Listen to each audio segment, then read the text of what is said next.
पाहणी सहाय्यकाच्या मदत करून घेण्यात संदर्भात अवगत करून घ्यावं. शेतकऱ्यांच्या पीक पाहणी कालावधीनंतर बहुतांश वेळा शेतापासून गावापासून लांब राहणाऱ्या शेतकऱ्यांची ई पीक पाहणी शिल्लक राहिलेली असते. अशा परिस्थितीमुळे प्रत्यक्ष शेतकरी उपलब्ध नसल्यामुळे सहाय्यकामार्फत सदरची ई पीक पाहणी पूर्ण करणे आवश्यक आहे. त्यानंतर सहाय्यकाच्या केलेल्या पीक पाहणीची 100% तपासणी ग्राम महसूल अधिकारी यांनी करणं आवश्यक आहे. ही कारवाई पूर्ण झाल्यानंतरच मंजूर पीक पाहणी 7/12 वर प्रसिद्ध होते.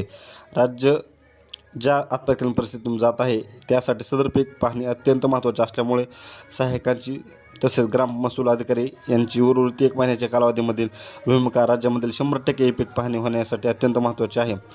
त्यामुळे कोणत्याही परिस्थितीमध्ये आपल्या जिल्ह्यातील सर्व पिकांची पीक पाहणी 100% होईल याची दक्षता घ्यावी. अशा प्रकारच्या सूचना या पत्रकाच्या माध्यमातून देण्यात आलेल्या आहेत.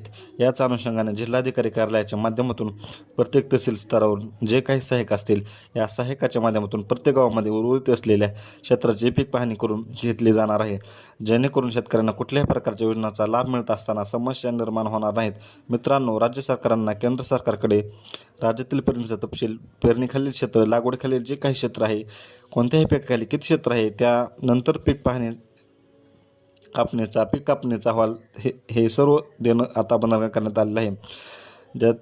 त्याच्यासाठी केंद्र शासनाकडून या योजना राबवायला निधी दिला जातो आहे आणि या पार्श्वभूमीवरती आता नाईलाजाने किंवा या बंधनामुळे 100% पीक पाहणी करावीच लागणार आहे.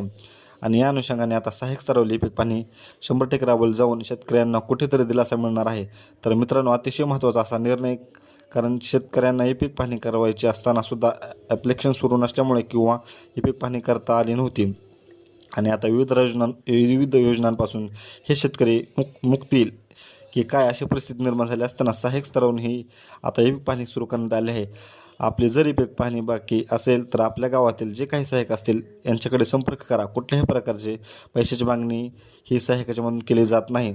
जर तशा प्रकारचे काही तक्रार आपल्याकडे दिसून आल्या तर त्याची तक्रार आपण तहसील कार्यालयाकडे देऊ शकता. अगदी निःशुल्कपणे सहाय्यकाच्या माध्यमातून शेतकऱ्यांची 100% पाहणी केली जाणार आहे. धन्यवाद. अशाच माहितीसाठी माझ्या चॅनलला सबस्क्राईब करा, लाईक करा, शेअर करा. पुढल्या व्हिडिओसाठी कोणता व्हिडिओ तुम्हाला हवा आहे त्याबद्दल कमेंट करा. धन्यवाद.